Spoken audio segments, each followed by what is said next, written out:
আমাৰ মেইন কথা হ'ল সপোন দেখিলেই নহয়, সপোনটোক বাস্তৱ কৰিবৰ কাৰণে আমি কাম কৰিব লাগিব। তো যেতিয়া সপোন দেখে মানুহ, তাত এটা মনত আশা থাকিব লাগিব। হয়, আমাৰ বিজেপিয়ে সদায় ৰাষ্ট্ৰক প্ৰথম অগ্ৰাধিকাৰ দি কাম কৰে। ৰাষ্ট্ৰ প্ৰথম, দল দ্বিতীয়, ব্যক্তি তৃতীয়, এই মন্ত্ৰণাৰে কাম কৰে। গতিকে আজি আমি যদি উজনি, নামনি, বৰাক, ব্ৰহ্মপুত্ৰ যদি চিন্তা কৰি কাম কৰোঁ, অসম কেতিয়াও শক্তিশালী নহয়। As a Assam, team Assam, team Assam, team India, এই আইডিঅলজিকেলি আমি কাম কৰিব লাগে, তেতিয়া অসমখন আগুৱাই যাব। আজি মই নামনিৰ মানুহক যদি হিংসা কৰোঁ, নামনিয়ে যদি উজনিৰ মানুহক হিংসা কৰে, তো এই বস্তুটো কেতিয়াও আমাৰ উন্নয়নত কণ্ট্ৰিবিউশ্যন দিব নোৱাৰে বুলি মই অনুভৱ কৰোঁ। ৰাজনীতিকৰ বাহিৰে সময় পালে কি কৰে তাৰমানে? মই খেলোঁ। কি খেলে? ফুটবল আৰু ক্ৰিকেট। এতিয়াও তাৰমানে? মাজুলীতো মই এজন খেলুৱৈ হিচাপে, মোৰ প্ৰথম পৰিচয়, মই সৰুৰ পৰা এজন খেলুৱৈ হিচাপে মোৰ পৰিচয় আছিল। আৰু আজিও যদি আপোনালোকে মোক মাজুলীত যদি মোক সোধে যে ভাইকনক চিনি পায়নে, তো কোন ভাইকন বুলি সুধিলে ক্ৰিকেট খেলা ভাইকন, তো এইটো সুধিলেই হ'ল আৰু। মোৰ মানে অন্তৰে কয়, তো মেক্সিমাম 80% মানুহে মোক চিনি পায় এজ এ খেলুৱৈ মানে।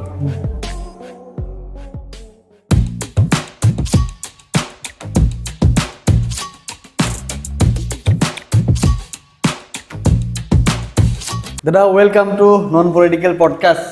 নমস্কাৰ। কি খবৰ দাদা? ভালে আছোঁ।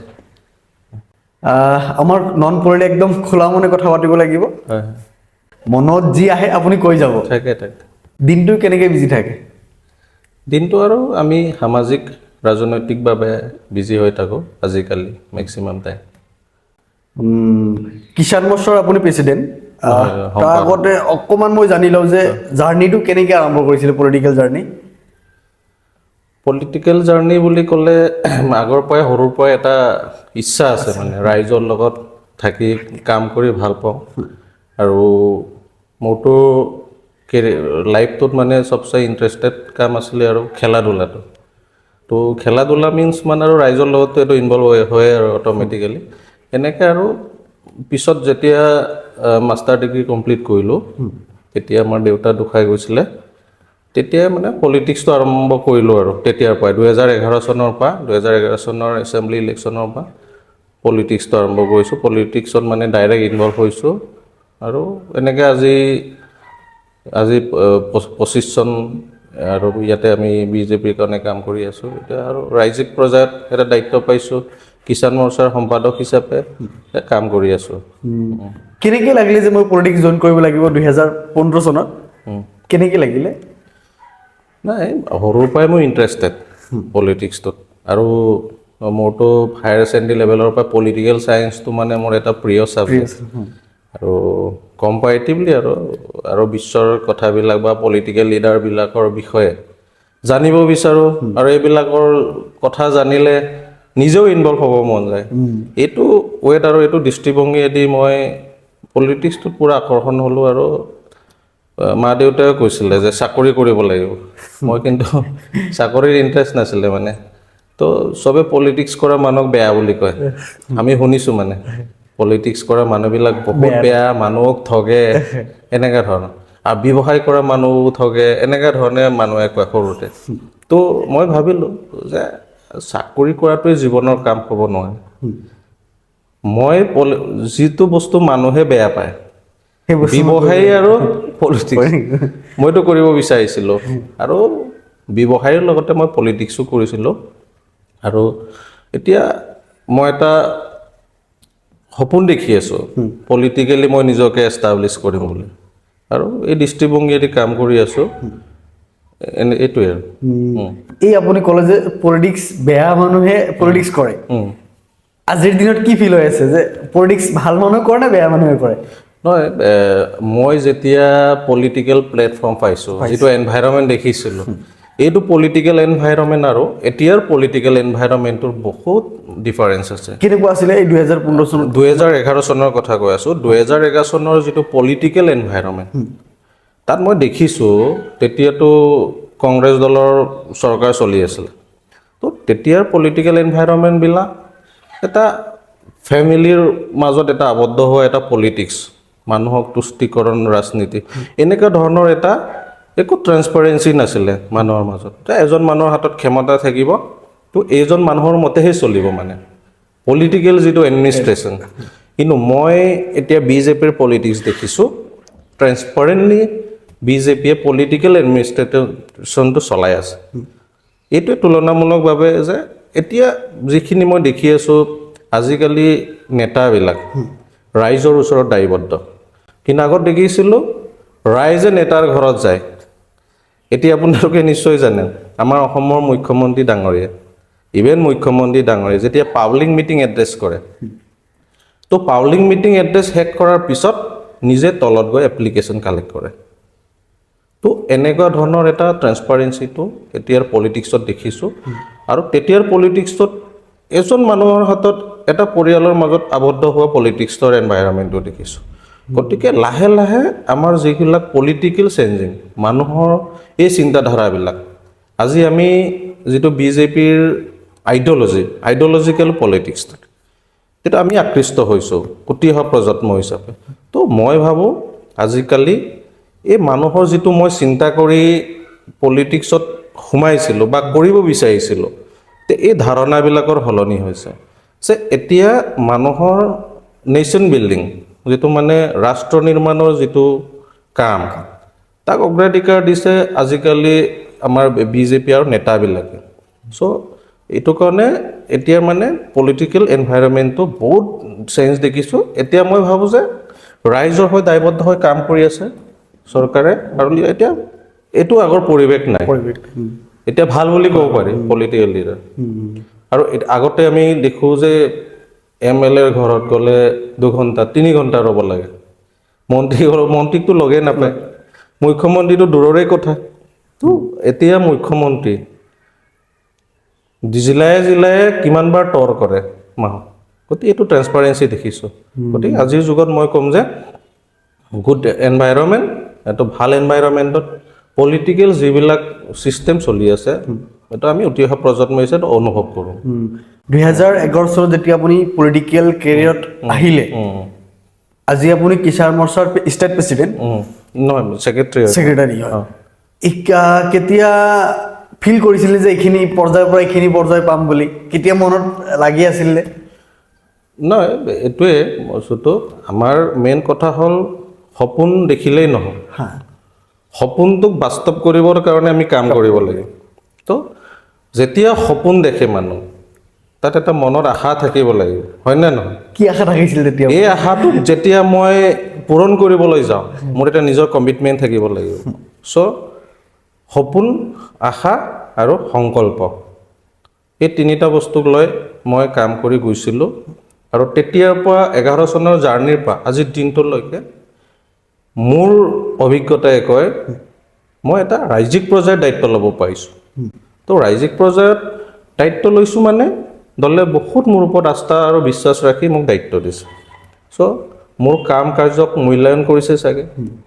মোৰ সামাজিকভাৱে যিখিনি সামাজিক কাম কাজ এইবিলাকক মূল্যায়ন কৰি মোক নিশ্চয় দলে দায়িত্ব দিছে ছাৰ এইটো মই অনুভৱ কৰোঁ যে আজিৰ দিনটোলৈকে মই যিমান আগবাঢ়িব লাগে মই আগবাঢ়ি আছোঁ সেইদিনা সপোন আছিল তাৰমানে আজিৰ এই দিনটো পাবলৈ আৰু সপোন আছে মোৰ আৰু আগলৈ যাবলৈ অকণমান কম নাই কি সপোন আৰু আছে সপোন শেষ হোৱা নাই তো কণ্টিনিউৱাছ চলি আছে যে 11ৰ পৰা মোৰ যিটো চিন্তা কৰি ৰাজনীতিৰ পথাৰত নামিছিলোঁ আজি 25 হৈছে আৰু বহুত বয়স আছে আমাৰ ৰাজনৈতিক জীৱনত আগবাঢ়িবলৈ আৰু সপোন আছে বহুত আগলৈ বহুত সপোন আছে এইটোৱে পডকাষ্টত বহি মাইণ্ডত কি চিন্তা আছে কি ভাবি আছে একো ভবা নাই আৰু জেনেৰেল মানুহে যেনেকৈ কথা পাতে মনৰ কথা যেনেকৈ কনভাৰচেশ্যন কৰে এইটোৱে আৰু বেলেগ একো নাই একো মাতাত ভবা নাই যে নাই মই পডকাষ্টত যোৱাৰ পিছত নেক্সট আৰু এইখিনি কাম কৰিব লাগিব কিবা আহে নাই মাইণ্ডত এইটো নহয় যিহেতু আমাৰ যিখিনি দৈনন্দিন জীৱনত আজিকালিতো আমি ৰাজনৈতিকভাৱে সামাজিকভাৱে এজন জড়িত ব্যক্তি তো দৈনন্দিন জীৱনততো আমাৰ এইবিলাক কামবিলাক প্ৰেক্টিকেলি চলিয়ে থাকে তো বেলেগ ধৰণে এনেকৈ এক্সট্ৰা চিন্তা কৰি চিন্তাটোতো আহিব আমাৰ নিজৰ প্লেনিং থাকিব হয়নে নহয় এইবিলাকতো থাকিব প্লেনিংবিলাকতো থাকিব আমাৰ ভৱিষ্যতত মই আজি 25 চনত মই কিষাণ মৰ্চা ৰাজ্যিক সম্পাদকৰ দায়িত্ব পাইছোঁ তো পৰৱৰ্তী সময়ত আৰু মই কি কাম কৰিলে আগুৱাই যাব পাৰিম এইটোতো প্লেনিং থাকিবই এইটোৱে আপোনাৰ মাতৃভাষা বেলেগ তাৰপিছত আহি কিনে অসমীয়া ইমান ধুনীয়াকৈ কোৱা কেনেকৈ অকণমান যদি কয় এটা আমাৰতো নিজৰ মইতো এটা মিচিং জনগোষ্ঠীৰ পৰা মই প্ৰতিনিধিত্ব কৰোঁ আৰু আমাৰতো নিজৰ আছেই লেংগুৱেজ তথাপি আৰু তো সমাজখনটো এটা মিক্স আছে মই মাজুলীৰ হয় মোৰ ঘৰ তো তাতেতো আমাৰ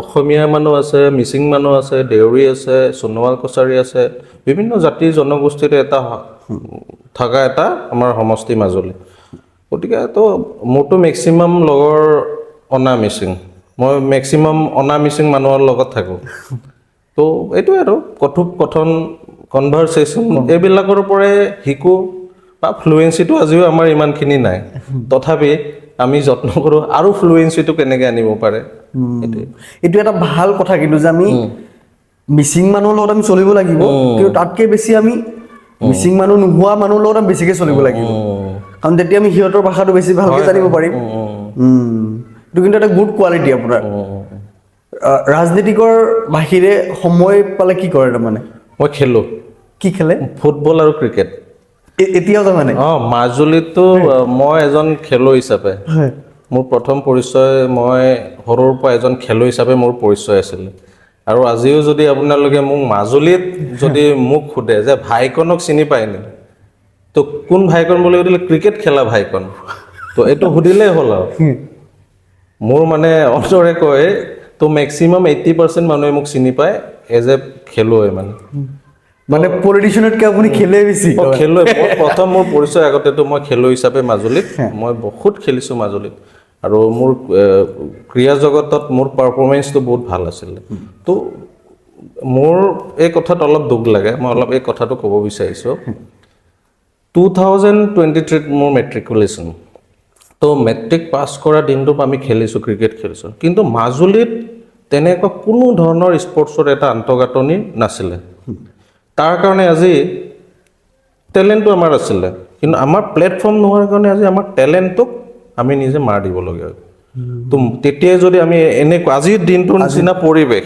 থাকিলে হয় থকা হ'লে মোৰ মানে আত্মাই কয় মানে বিশ্বাস আছে আমি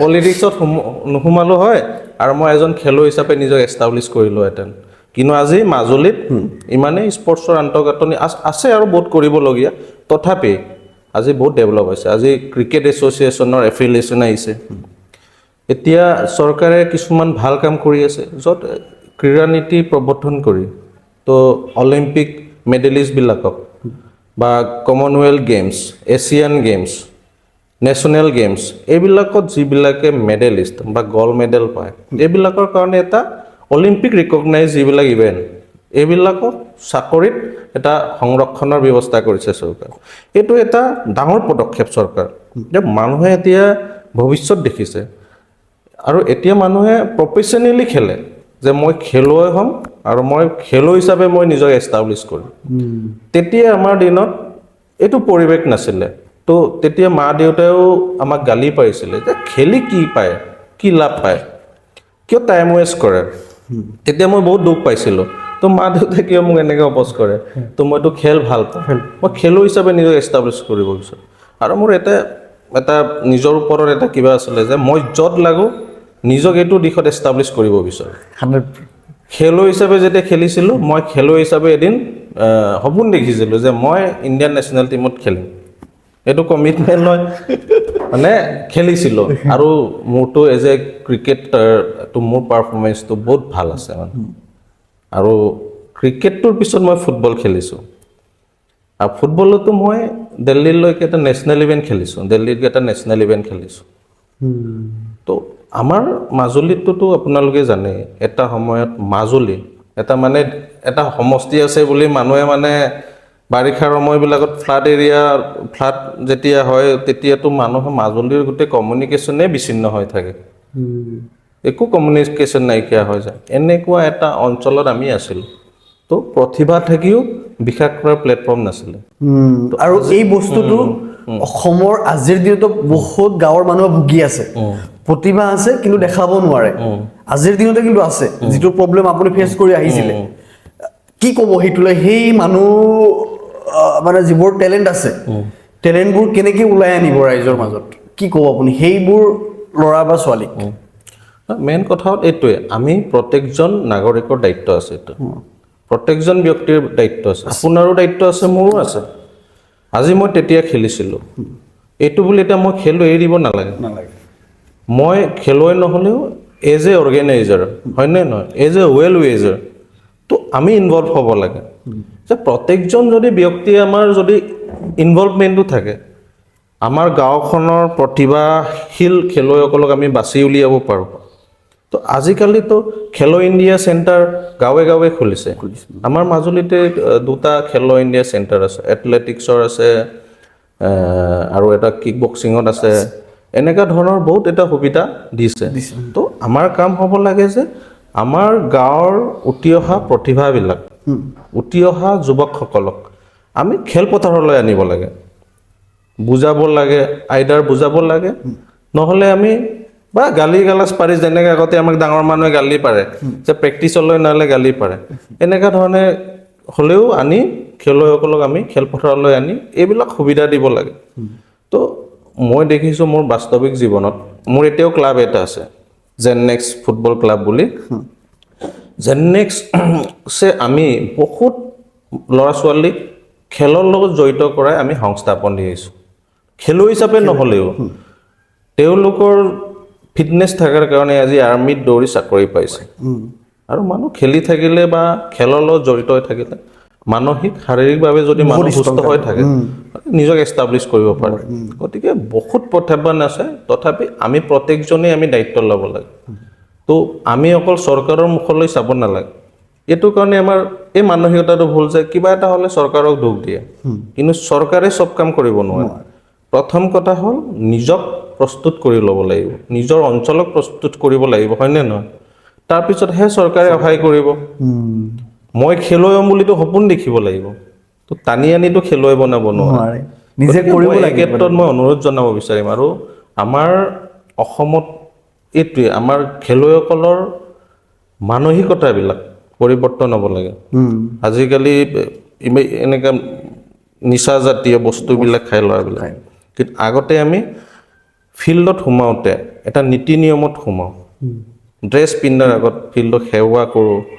বা ফুটবলটোক চুমা খাওঁ বা এনেকৈ নমস্কাৰ কৰোঁ এনেকৈ ধৰণে ফিল্ডত সোমাওঁ তাৰপিছত ড্ৰেছ আপ কৰোঁ আমি ৱাৰ্ম আপ কৰোঁ তাৰপিছতে খেলোঁ তো আজিকালিতো ল'ৰা ছোৱালীবিলাক কি আৰু বেছি মডাৰ্ণাইজ গৈছে বুলি ডিচিপ্লিনটো মানিব নিবিচাৰে গতিকে মই অনুৰোধ জনাব বিচাৰিম আপোনালোকৰ যোগেদি প্ৰতিভাৰ অভাৱ নাই কিন্তু আমাৰ মানসিকতাবিলাক অলপ আমি পৰিৱৰ্তন কৰিব লাগিব নিজক আমি চেঞ্জ কৰিব লাগিব তেতিয়া অসমত বহুত আগবাঢ়িব বিশেষকৈ আমাৰ ট্ৰাইবেল এৰিয়াবিলাকত আমাৰ মাজুলীততো মেক্সিমাম ট্ৰাইবেল মানুহ আছে আৰু ট্ৰাইবেল এৰিয়াবিলাকত বহুত খেলুৱৈ আছে কিন্তু তেওঁলোকৰ এই মঞ্চ বা মঞ্চলৈ অনা মানুহৰ অভাৱত আজি বঞ্চিত হৈ আছে গতিকে মই ভাবোঁ নিশ্চয় এদিন আৰু ভগৱানে কৃপা কৰি আমিও লাগি আছোঁ এতিয়াও লাগি আছোঁ মোৰ ক্লাব এতিয়াও মই চলাই আছোঁ বছৰত নিজৰ টকা পইচা খৰচ কৰি খেল পাতোঁ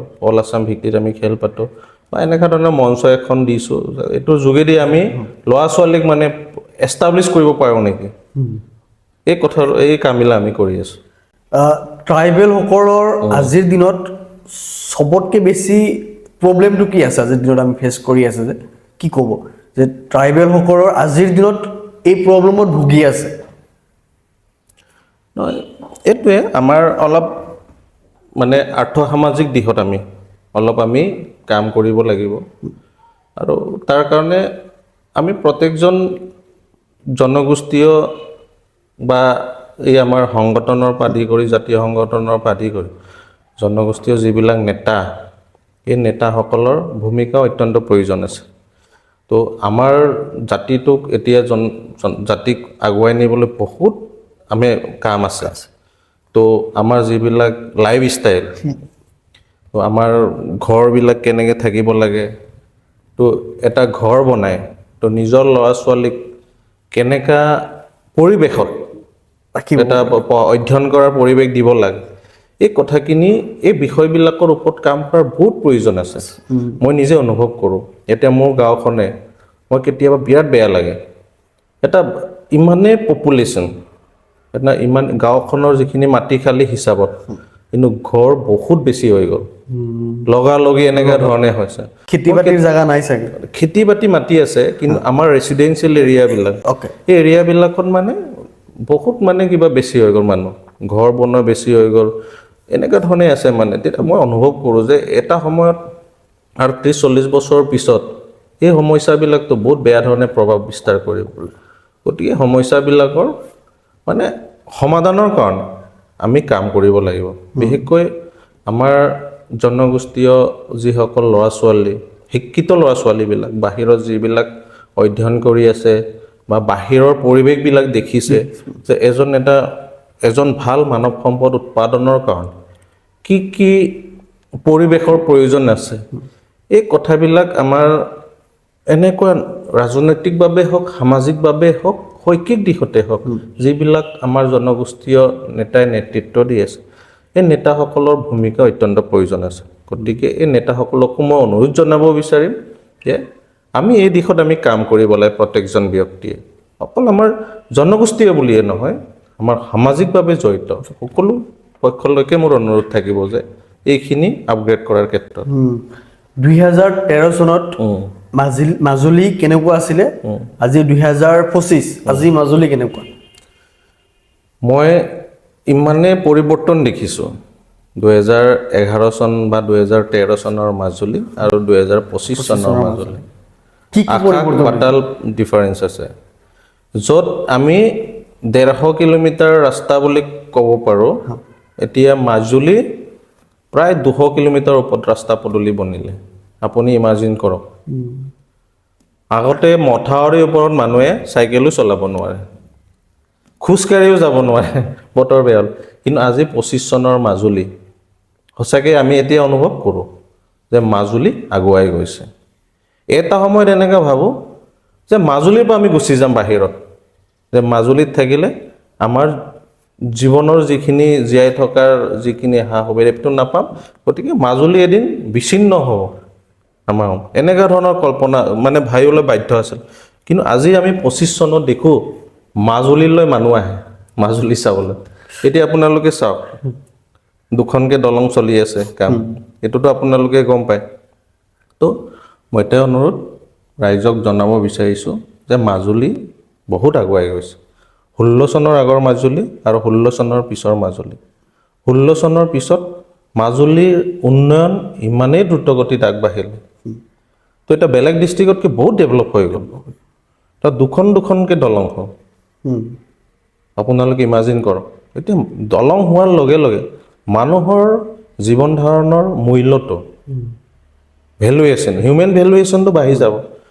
তো তেতিয়া মাজুলী আৰু আপগ্ৰেড হ'ব। এতিয়া মাটিৰ মূল্য বাঢ়িব, এতিয়া মাজুলীত মানুহে ইনভেষ্ট কৰিবলৈ আৰম্ভ কৰিব। গতিকে মাজুলী আজি 25 চনত বহুত আগুৱাই গৈছে।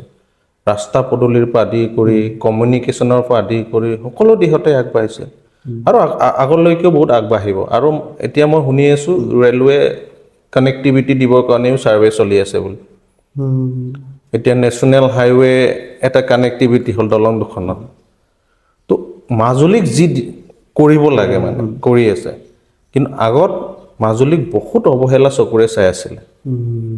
তো মাজুলী বিশ্বৰ ভিতৰত এটা বৃহত্তম নদীদ্বীপ, এইটো নামত আছিলে, কিন্তু কাৰ্যক্ৰমত 16 চনৰ পিছৰ পৰাই হৈছে যে মাজুলীক আমি বিশ্ব দৰবাৰত প্ৰতিষ্ঠা কৰিব লাগে। মাজুলীত সত্ৰ আছে, আপোনালোকেতো গম পায়, সত্ৰীয়া সংস্কৃতি, শংকৰদেৱ মাধৱদেৱৰ যিটো মহামিলন, মণিকাঞ্জন সংযোগ বুলি কয় মাজুলী, এই সম্পদবিলাক আজি 16 চনৰ পিছত সংৰক্ষণৰ ব্যৱস্থা কৰিছে, আটক ধুনীয়া কৰি বিশ্বৰ দৰবাৰত লৈ যাবৰ কাৰণে কাম কৰিছে। গতিকে আশা কৰোঁ আৰু আগুৱাই যাব মাজুলী। এতিয়া ৰেলৱে কানেক্টিভিটি হ'লে কিমান ডেভেলপমেণ্টত কণ্ট্ৰিবিউট কৰিব আপোনালোকেতো জানে। গতিকে এতিয়া মাজুলী আগুৱাই গৈছে, বহুত আগুৱাই গৈছে। 11 চনটো বাদ দিওঁ আৰু এইটো গ'ল আৰু এতিয়া 25 এটা নতুন মাজুলী, যেনেকা আমাৰ অসমৰ এটা কথাই কৈছোঁ, এই দুদিনত আপোনালোকেতো গম পায়, এটা নতুন অসমত আৰম্ভ হৈছে, য'ত এটা সময়ত মানুহে আন্দোলন কৰে, এটা আন্দোলনৰ পৰিৱেশ আছিলে। মানুহে ঘৰৰ পৰা ওলাবলৈ ভয় কৰে, হয়নে নহয়? টায়াৰ জ্বলায়, ৰাস্তা ব্লকেট কৰি দিয়ে, সিটোৰ ঘৰত মাৰে, সিটোক কিডনেপ কৰে, বিভিন্ন জাতি জনগোষ্ঠীৰ মাজত এটা ইনচাৰ্জেঞ্চি গ্ৰুপ খুলি নিজৰ যিখিনি প্ৰাপ্য এইবিলাক পাবৰ কাৰণে শস্ত্ৰ লৈ আন্দোলন কৰিছে, হয়নে নহয়? কিন্তু আজি এইবিলাকতো চব লে ডাউন কৰিলে। আজি অসমৰ পৰিৱেশটো এনেকা তামোল পৰিৱৰ্তন আহিছে, য'ত এতিয়া মানুহে কালি 4.91 লাখ কৰ'ৰ ইনভেষ্ট কৰিছে। আপুনি ইমাজিন কৰক, 4.491,000 কোটি অসমত ইনভেষ্ট কৰি, ইমাজিন কৰক। মাটি খালি হিচাপত যদি আমি ভালকৈ ভগাই লওঁ, কিমান ডেভেলপমেণ্ট হ'ব। এগ্ৰিকালচাৰ ছেক্টৰতে হওক, ৰোড কনষ্ট্ৰাকশ্যনৰ পৰা আদি কৰি চব ছেক্টৰত এতিয়া ইনভেষ্ট কৰিব। গতিকে বহুত আগুৱাই যাব। এটা নতুন অসমৰ আৰম্ভ হৈছে আৰু তাৰ কাৰণে এটা লিডাৰশ্বিপ, আমাৰ অসমৰ মাননীয় মুখ্যমন্ত্ৰী ডাঙৰীয়াই যিটো নেতৃত্ব দিছে, এইটোতো আমি চবেই মানিবই লাগিব। 1 বছৰ ধৰি দৌৰি আছে, অসমখনক কেনেকৈ আগুৱাই নিব পাৰি। কালি এটা স্পীচ মই শুনি বহুত ভাল লাগিলে। অসমক মই ডিপেণ্ডেবল ষ্টেট হিচাপে বনাব নিবিচাৰোঁ, অসমক কণ্ট্ৰিবিউটৰ ষ্টেট হিচাপে মই ভাৰতবৰ্ষৰ অৰ্থনীতিক অসমৰ মানে GDP-য়ে কণ্ট্ৰিবিউট কৰাৰ কাৰণে কাম কৰিব বিচাৰে বুলি কৈছে। এইটো এটা ডাঙৰ সপোন। গতিকে এনেকুৱা মানসিকতাৰে আজিৰ এই পৰিৱেশত মানুহে ৰাজনীতি কৰি আছে। গতিকে এনেকুৱা পৰিৱেশ আমি পাইছোঁ। গতিকে আমি ভৱিষ্যতৰ দিনতো পাম বুলি আশা কৰিছোঁ। আৰু এতিয়াতো আমাৰ মাইণ্ডছেটবিলাক অলৰেডি ডাইভাৰ্টেড, যে আমি নেশ্যন অৰিয়েণ্টেড, ব্যক্তি অৰিয়েণ্টেড নহয়। আগতেতো ব্যক্তিৰ পিছে পিছে দৌৰি কিমান মানুহৰ জীৱন বৰবাদ হয়, হয়নে নহয়? চাকৰি বিচাৰি মানুহে মাটি বিক্ৰী কৰে, বন্ধকত দিয়ে।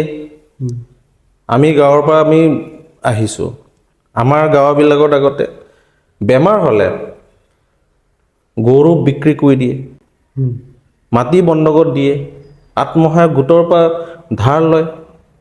তো মানুহৰ জীয়াই থকাৰ এটা এনেকুৱা জটিল হৈ গৈছিলে এটা সময়ত আমাৰ সৰু হৈ থাকোঁতে। কিন্তু আজি আপোনালোকে চাওক, এই গোটেই সমস্যাবিলাক সমাধান কৰাৰ কাৰণে চৰকাৰে কাম কৰি আছে।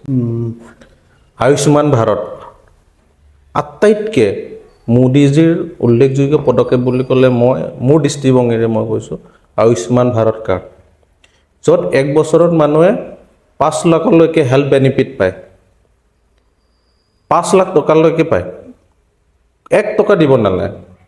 ভাৰতবৰ্ষৰ যিকোনো হস্পিটেলত গৈ 5 লাখ টকাৰ চিকিৎসা কৰিব পাৰে। আজি মানুহেতো গৰু বিক্ৰী কৰিবলগীয়া হোৱা নাই, মাটি বন্ধকত দিবলগীয়া হোৱা নাই, হয়নে নহয়? আগতে চাকৰিৰ কাৰণে MLA মন্ত্ৰীৰ পদূলিয়ে যায়, অফিচাৰৰ ঘৰৰ দুৱাৰ মুখত মানুহে লৈ যায়, গাখীৰ টেকেলি লৈ যায়, হয়নে নহয়? এই মিঠাই লৈ যায়, কিবা লৈ যায়, এইবিলাক লৈ যায়। কিন্তু আজি এই পৰিৱেশ নাইকিয়া কৰিছে আমাৰ অসমৰ মুখ্যমন্ত্ৰী হিমন্ত বিশ্ব শৰ্মাৰ নেতৃত্বত। মানুহ এতিয়া সপোন দেখিব পাৰিছে, সপোন দেখাৰ পৰিৱেশ আহিছে, যে মই ACS অফিচাৰ হ'ম, মই ভাল চাকৰি কৰিম। সপোন দেখি মানুহে কিতাপ পঢ়া আৰম্ভ কৰিছে, নিজৰ কৰ্মৰ সংস্কৃতি জাগ্ৰত হৈছে। এটা সময়ত APSC চাকৰি ল'বলৈ 60-70 লাখ টকা দিলেই চাকৰি পায়। তো প্ৰতিভাক মাটিৰ তলত ৰাখিছিলে। কিন্তু আজি নতুন অসম মুখ্যমন্ত্ৰী ডাঙৰীয়াই এক বিকশিত অসম নিৰ্মাণৰ কাৰণে কাম কৰি আছে, য'ত প্ৰতিভাৰ যোগেদি বিকাশ কৰিব বিচাৰিছে, প্ৰতিভাক অগ্ৰাধিকাৰ দিছে, টকা পইচা নহয়। 1.5 লাখ নিবনুৱা যুৱক যুৱতীক 1 টকা কোনো MLA মন্ত্ৰীৰ ঘৰত নোযোৱাকৈ 1.5 লাখ নিবনুৱা যুৱক যুৱতীক চাকৰি দিবলৈ সক্ষম হৈছে। সেইটোৱে কাম কৰাৰ মানসিকতা, মানুহৰ কমিটমেণ্ট। আজি মই দলৰ দায়িত্ব এটা লৈছোঁ, ক্ষমতা হিচাপে কেতিয়াও ল'ব নালাগে। দায়িত্বক হেৰুৱাৰ মনোভাৱেৰে আমি কৰিব লাগে। আৰু এই আইডিঅ'লজিটো আছে বিজেপিৰ, এইটো আটাইতকৈ ভাল মানে কিবা বুলি মই ভাবোঁ মানে। আপোনাক আৰু এটা সুধিব লাগিব, আপুনি গোটেই অসমখন ঘূৰি থাকে, উজনিৰ পলিটিক্স কেনেকুৱা আৰু নামনিৰ পলিটিক্স কেনেকুৱা অকণমান যদি কয় আপুনি, কাৰণ গোটেই অসমটো ঘূৰিবই লাগে আপোনাৰ, অকণমান যদি কয়। মানে মই কি কৈ আছোঁ, ডেম'গ্ৰাফিকেলিটো এটা অলপ এতিয়াতো আমাৰ বিজেপিত উজনি, নামনি, বৰাক, ব্ৰহ্মপুত্ৰ বুলি নাই। তো ইকুৱেল যিবিলাক মানে সমদৃষ্টিৰে সকলো জাতি জনগোষ্ঠী, বৰাক ভেলীয়ে হওক বা ব্ৰহ্মপুত্ৰৰ পাৰৰ মানুহে হওক, নামনিয়ে হওক, উজনিয়ে হওক, এইটো নহয়। আমাৰ বিজেপিয়ে সদায় ৰাষ্ট্ৰক প্ৰথম অগ্ৰাধিকাৰ দি কাম কৰে। ৰাষ্ট্ৰ প্ৰথম, দল দ্বিতীয়, ব্যক্তি তৃতীয়, এই মন্ত্ৰণাৰে কাম কৰে। গতিকে আজি আমি যদি উজনি, নামনি, বৰাক, ব্ৰহ্মপুত্ৰ যদি চিন্তা কৰি কাম কৰোঁ, অসম কেতিয়াও শক্তিশালী নহয়। As a Assam, team Assam, team Assam, team India, এই আইডিঅ'লজিকেলি আমি কাম কৰিব লাগে, তেতিয়া অসমখন আগুৱাই যাওঁ। আজি মই নামনিৰ মানুহক যদি হিংসা কৰোঁ, নামনিয়ে যদি উজনিৰ মানুহক হিংসা কৰে, তো এই বস্তুটো কেতিয়াও আমাৰ উন্নয়নত কণ্ট্ৰিবিউশ্যন দিব নোৱাৰে বুলি মই অনুভৱ কৰোঁ। তো আমি অসমখনক আগুৱাই নিবৰ কাৰণে আমি এক অসম শ্ৰেষ্ঠ অসম নিৰ্মাণৰ কাৰণে কাম কৰিব লাগে। এক ভাৰত শ্ৰেষ্ঠ ভাৰত হিচাপে নিৰ্মাণৰ কাৰণে কাম কৰিব লাগে। আমাৰ নন পলিটিকত আৰু এটা ৰাউণ্ড আছে, এটা ফোন কল। কাক কৰিব, মানে আপোনাৰ এটা ভাল গুণ এটা বেয়া গুণ জানিবলৈ, কাক কৰিব, বৌক নে কাক? নাই, ফোন কৰিব পাৰিব। বৌকে কৰকচোন ফোন।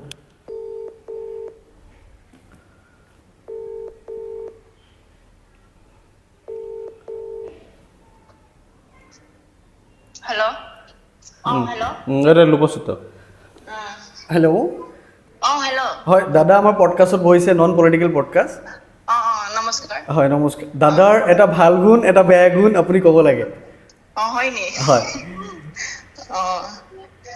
ভাল মানে কিনো আৰু, ই সমাজৰ কাম কৰি ভাল পায় আৰু কিবা ফেমিলিক বহুত কেয়াৰ কৰে আৰু ৰাইজক চাই ভাল পায়। অ'কে। সি নিজে মানে খাব নোখোৱাকে থাকিব পাৰে, কিন্তু ৰাইজক মানে বেছি গুৰুত্ব দিয়ে। আচ্ছা আচ্ছা। আৰু এটা বেয়া গুণ? বেয়া গুণ মানে কি, আজিলৈকে মই তাক লগ পোৱাৰ পৰা এতিয়ালৈকে বেয়া বুলিবলৈ মানে একোৱেই পোৱা নাই মানে। এইটো সঁচা হয়নে না মিছা? সঁচা 100%। Okay okay. কোনো বেয়া গুণ নাই তাৰমানে? বেয়া গুণ নাইয়ে, সঁচা নে দাদা? সঁচা। কি এনালাইচিছ কৰিছে নাজানো, কেতিয়াবা খং চং কৰোঁ আৰু। 100% বেছি মানে। ঠিক আছে ঠিক আছে, থেংক ইউ থেংক ইউ। দাদা। লাষ্ট আৰু এটা কথা মই সুধোঁ এতিয়া, ইমানখিনি আহিলে, কিমানখিনি ঘাট প্ৰতিঘাটৰ মাজেৰে আহিছে, অকণমান যদি কয় বুলি কথাটো। হয়, জীৱনত মই বহুত চেলেঞ্জেছ ফেচ কৰিছোঁ। সমাজৰ কাম কৰিব যাওঁতেও চেলেঞ্জেছ ফেচ কৰিছোঁ, আৰু পলিটিক্সত অহাৰ পিছতো বহুত চেলেঞ্জেছ ফেচ কৰিছোঁ। এইখিনি মই বহুত ধৈৰ্য সহকাৰে, আৰু মই প্ৰত্যাহ্বানবিলাকক মোৰ জীৱনৰ আৰুতো বহুত আগুৱাই যাব লাগিব, বহুত সপোন আছে, মোৰ সফলতাৰ এক উৎস হিচাপে ল'ব বিচাৰোঁ। মই প্ৰত্যাহ্বানবিলাক মই নিজৰ সফলতাৰ চ'ৰ্চ হিচাপে কনভাৰ্ট কৰিব বিচাৰিছোঁ। তো মোক মানুহে যিমানে ক্ৰিটিচাইজ নকৰক, মই কেতিয়াও বিচলিত নহওঁ। মোক যিমানে অন্যায় নকৰক, মই কেতিয়াও বিচলিত নহওঁ। মোৰ কাম এটাই, মোৰ কাম কৰি যাব লাগে, মই এইটো লৈ সদায় কৰোঁ। আৰু মোক কোনোবা অন্যায় কৰিছে বা ন্যায় দিছে, এইটো লৈ মই বেছি চিন্তা নকৰোঁ। আৰু মই অন্যায় কৰা ব্যক্তিকো মই ভাল পাওঁ বা ন্যায় কৰা ব্যক্তিকো ভাল পাওঁ। মোক যোনবিলাক ভাল পায় তাকো ভাল পাওঁ, যোনবিলাক বেয়া পায় তাকো ভাল পায়, মই চলিব বিচাৰোঁ।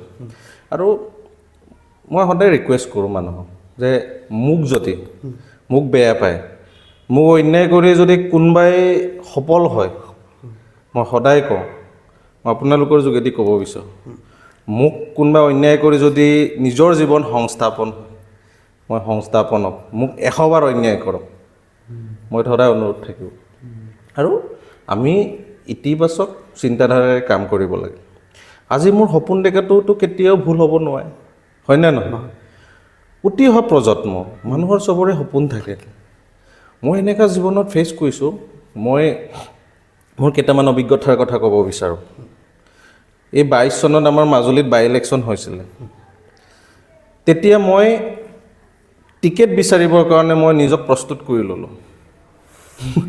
বাই ইলেকশ্যন খেলুৱৈৰ পৰা, সামাজিক জীৱনৰ পৰা, ৰাজনৈতিক জীৱনৰ পৰা, সাংগঠনিক ৰাজনৈতিক জীৱনৰ পৰা সংসদীয় ৰাজনৈতিক জীৱনলৈ মানে খোজ দিবৰ কাৰণে মই আগবাঢ়িছিলোঁ। বাই ইলেকশ্যনৰ হৈছিলে আমাৰ মাজুলী। বাই ইলেকশ্যনত মই সংসদীয় ৰাজনীতিত মই 100% টিকেটটো পাম বুলি বিচৰা নাছিলোঁ, কিন্তু ৰাইজৰ মাজত গৈছোঁ, ৰাইজৰ ওচৰত গৈছোঁ, আমাৰ নেতাৰ ওচৰত গৈছোঁ, চবৰ লগত ইণ্টাৰেকশ্যন কৰিছোঁ, কিন্তু এটা ভাল পৰিৱেশ এটা যে বিচাৰিছে মানে মোক এজ এ ইউথ এনাৰ্জি হিচাপে মই যিখিনি 2003 চনৰ পৰা সৰুৰে পৰা সমাজৰ লগত এজন খেলুৱৈ হিচাপে জড়িত হৈ আছিলোঁ, চবে ভালকৈ চিনি পায়। তো এইটো বিশ্লেষণৰ পৰা কৈছে ৰাইজে যে আমি আছোঁ, উঠিব পাৰা। গতিকে এনেকুৱা এটা অভিজ্ঞতা মই জীৱনত ল'লোঁ। তো তেতিয়া কিছুমান বহুত শত্ৰু যত্ন হৈ গ'ল। শত্ৰু তো মোক এজন নেতাই কৈছিলে, এজন নেতাৰ ওচৰত গৈছিলে, এজন MP আছিলে। মই গৈছিলোঁ যে ছাৰ মই এনেকৈ টিকেট বিচাৰিব বিচাৰিছোঁ। তই কেলৈ টিকেট বিচাৰিব লাগে? তই বিচাৰিব নালাগে, তোৰ বহুত শত্ৰু হ'ব। মই তেতিয়া ইমান বেয়া লাগিলে, মই দাদাৰ পৰাতো বহুত এক্সপেক্টেশ্যনত আহিছিল, এটা এনকাৰেজমেণ্ট পাম বুলি, কিন্তু বহুত লজিক্স আছে, মানে বহুত লজিকেল কথা কৈছে। এইটো পিছত মই এনালাইচিছ কৰি কথাষাৰ সঁচা, ইমানেই মানুহৰ কিছুমান বেয়া পোৱা মানুহ মোৰ এটা ছাইডত আহি গ'ল। তো এনেকুৱা ধৰণে মই প্ৰত্যাহ্বানবিলাক সন্মুখীন হৈছোঁ। আৰু মই সাংগঠনিক দিশতে হওক বা এনেকুৱা দিশতো বহুত প্ৰত্যাহ্বান সন্মুখীন হৈছোঁ। বিভিন্ন ধৰণৰ আপোনালোকেতো জানেই, ৰাজনীতিৰ এজন মানুহৰে নহয়তো, বহুত তাত খেলুৱৈ থাকে। তো কাক কেনে ক'ত ছাইড কৰি মানুহে চকীত বহিব পাৰি, এই ৱেবিলাকো মানে ফেচ কৰিছোঁ জীৱনত। আৰু মই গোটেই চেলেঞ্জেছবিলাক ধুনীয়াকৈ মই আগুৱাই নিছোঁ। আৰু মই 22 চনত যেতিয়া মই বাই ইলেকশ্যনৰ টিকেট বিচাৰিছোঁ, মোক কোনো এনেকুৱা ভাল শীৰ্ষস্থানীয় নেতৃত্বৰ পৰা মই এনেকুৱা সঁহাৰি পোৱা নাছিলোঁ। কিন্তু আমাৰ মুখ্যমন্ত্ৰী ছাৰে আমাক মাতিছিলে লাষ্ট মমেণ্টত, যিমান টিকেট প্ৰত্যাশী আছিলে আমাৰ মাজুলীৰ সকলোকে মাতিছে, নিজৰ মতামত ব্যক্ত কৰিব দিছে। ইমান ভাল লাগিলে যে মুখ্যমন্ত্ৰীৰ কাষলৈকে পাব পাৰিলোঁ 22 চনত। মই কিবা এটা অভিজ্ঞতা ল'ম বুলি জীৱনত মই বিচাৰিছিলোঁ, যে অভিজ্ঞতা ল'ম, টিকেটনো মানুহে কেনেকৈ বিচাৰে। তো আমি মুখ্যমন্ত্ৰীৰ কাষত গৈ নিজৰ মনৰ কথাখিনি ক'ব পাৰিলোঁ। মই তেতিয়া মুখ্যমন্ত্ৰী ছাৰক বাহিৰৰ পৰা মই দেখি আছিলোঁ, আৰু তেতিয়া মই ওচৰৰ পৰা পালোঁ যে তেখেতৰ যি অভিভাৱকত্বৰ যি দায়িত্ব, যে এগৰাকী মুখ্যমন্ত্ৰী দলৰ কাৰ্যকৰ্তা এজনক, টিকেট বিচৰা এজন কাৰ্যকৰ্তাক, যে এজন অভিভাৱক হিচাপে যিখিনি মনৰ কথা শুনিলে, অত্যন্ত মই অভিভূত হ'লোঁ, মানে অত্যন্ত মই ভাল পালোঁ ছাৰক। আৰু তেতিয়াৰ পৰা নতুন উদ্যমেৰে মই কাম মানে আৰু কৰিম। হয়, ভৱিষ্যত কি হ'ম কি নহ'ম এইটো পিছৰ কথা, কিন্তু মই যিখিনি আমাৰ মুখ্যমন্ত্ৰী ছাৰে ৰাজ্যখনৰ কাৰণে বা সমাজৰ কাৰণে, দুখীয়া জনসাধাৰণৰ কাৰণে কাম কৰিব বিচাৰে, এই দৃষ্টিভংগীটো আমি অনুসৰণ কৰি তেতিয়াৰ পৰাই মই ভাবিলোঁ যে আৰু দুগুণ উৎসাহেৰে কাম কৰিম। আমাৰ তেতিয়া নিজৰ মনত এটা কমিটমেণ্ট ৰাখিলোঁ, আজিও ৰাখিম আৰু ভৱিষ্যতৰ মোৰ জীৱনৰ অন্তিম মুহূৰ্তলৈকে মোৰ যিখিনি লক্ষ্য উদ্দেশ্য লৈ সদায় কাম কৰিম। তাত কোনো চেলেঞ্জেছে মোক বাধা দিব নোৱাৰে। আহিব ধুমুহা, আহিব বহুত চেলেঞ্জেছ, বহুত আহিব যাব, কিন্তু মোৰ কাম মই কৰিয়ে যাম জীৱনত। মই সফল নোহোৱালৈকে, মই নিজক এটা পৰ্যায়লৈ লৈ নোযোৱালৈকে যিখিনি পাৰোঁ মই কাম কৰি যাম। আৰু মোৰ মাজুলীক লৈ সপোন আছে। মোৰ মাজুলীক মই নিজৰ মাতৃ হিচাপে মই ভাবোঁ, নিজৰ মাতৃক যেনেকৈ শ্ৰদ্ধা কৰোঁ, মাজুলীক আগুৱাই নিবৰ কাৰণে মাজুলী বিশ্বৰ বুকুত প্ৰতিষ্ঠা হওক, এই চিন্তাৰে মই সদায় দিনে ৰাতিয়ে কাম কৰি থাকোঁ। মই শুই উঠাৰ পৰা শোৱালৈকে মাজুলীত কেনেকৈ আগুৱাই নিব পাৰে এই কথাই চিন্তা কৰি থাকোঁ।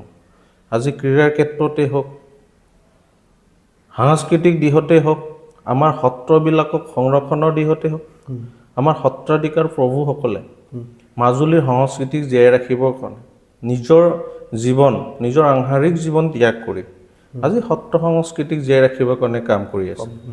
বৈষ্ণৱ আদৰ্শক বিশ্বৰ বুকুত আগুৱাই নিবৰ কাৰণে কাম কৰি আছে। গতিকে এইবিলাক কাম কেনেকৈ ভৱিষ্যতৰ দিনত আমি কৰিব, কেনেকৈ আগুৱাই নিম, এটা ক্ৰীড়াৰ পৰিৱেশ কেনেকৈ নিৰ্মাণ কৰিম, মাজুলীৰ মানুহক জীয়াই থকাৰ মানদণ্ডটো কেনেকৈ আমি উন্নত কৰিব পাৰিম, এই কথাৰে মই কাম কৰিব বিচাৰোঁ। আৰু মাজুলীৰ কাৰণে মই জীৱনৰ অন্তিম মুহূৰ্তলৈকে মাজুলীৰ কাৰণে মই কাম কৰি যাম। মই ভাবোঁ তাত বহুত প্ৰত্যাহ্বান আহিলেও মই কাম কৰিয়ে যাম। থেংক ইউ ছ' মাছ দাদা, ভাল লাগিলে পডকাষ্ট। আপোনাৰ কেনেকুৱা লাগিছে? ভাল লাগিছে, অত্যন্ত ভাল লাগিছে। ধন্যবাদ মোক নিমন্ত্ৰণ জনোৱাৰ কাৰণে। Thank you so' much, thank U.